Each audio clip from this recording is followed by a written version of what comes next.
Artist శృతి గారు, ఆవిడతో ఆవిడ ఒకసారి ఫస్ట్ టైం మీరే దాంట్లోనే చేశారు కదా, అప్పుడు ఆ ఎక్స్పీరియన్స్ చెప్పండి, ఆ ఇన్సిడెంట్.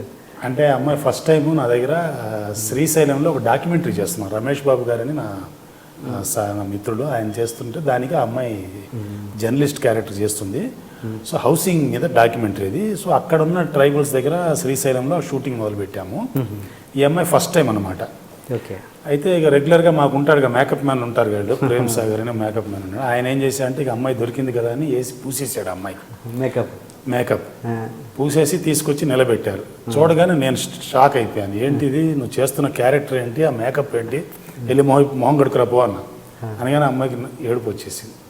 అంటే ఫస్ట్ టైం చేస్తుంది పాపం కెమెరా ముందు. రాగానే ఇలాగా డిస్కరేజింగ్గా చెప్పాడే అని ఫీల్ అయింది. తర్వాత నేను అమ్మాయిని కూర్చోబెట్టి కన్విన్స్ చేశాను.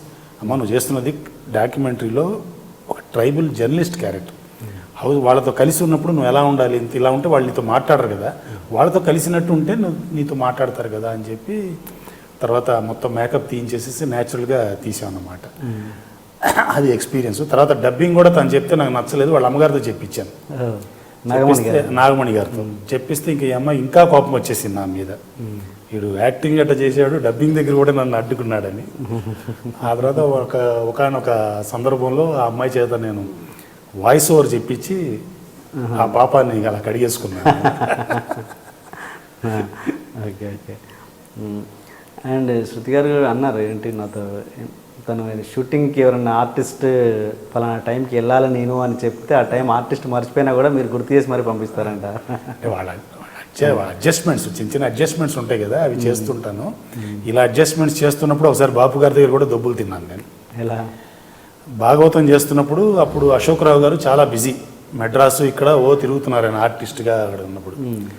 అయితే అల్వాల్లో షూటింగ్ జరుగుతుంది భాగవతం బాపు గారిది. అశోక్ గారు నా దగ్గరికి వచ్చి, అన్న ఇలా నేను వెళ్ళాలి సాయంత్రం ట్రైన్కి, కొంచెం నువ్వు చూసి తొందరగా చూడు అన్నట్టు చెప్పారు ఆయన. సరే, బాపు గారు ఏంటంటే ఆయన ఫ్రేమ్స్లో ప్రతి ఫ్రేమ్లో కూడా హైలైట్ లేకపోతే ఆయన తీరు షార్ట్స్ లైట్ హైలైట్ ఉండాలి. అయితే ఆల్వాల్లో ఆ లోపల సరుకు చెట్ల దగ్గర తీస్తున్నాము, షార్ట్ పెట్టారు సారు, పెట్టగానే లాంగ్ షాట్ హైలైట్స్ లేవు. లేకపోయేటప్పటికి నన్ను పిలిపించి, ఏంటి మీరు గారు హైలైట్స్ లేవు కదా ఈ షాట్ అన్నారు. అంటే నేనేం చేశాను, ఆయన దగ్గరికి వెళ్ళి, సార్ అశోక్ రావు గారు తొందరగా వెళ్ళిపోవాలట సార్, సాయంత్రం మెడ్రాస్ వెళ్తున్నారు సార్ అని ఆయన చెవిలో చెప్పాను, నా అలవాట్లో పొరపాటుగా. ఆయన వెంటనే నా మీద కోపంగా చూశారు. నన్ను చూసి, మీరు కెమెరామన్ లాగా మాట్లాడండి, ప్రొడ్యూసర్ లాగా మాట్లాడకండి అన్నాడు. చాలా కోపపడ్డారు అనుకుని భయపడ్డాను నేను.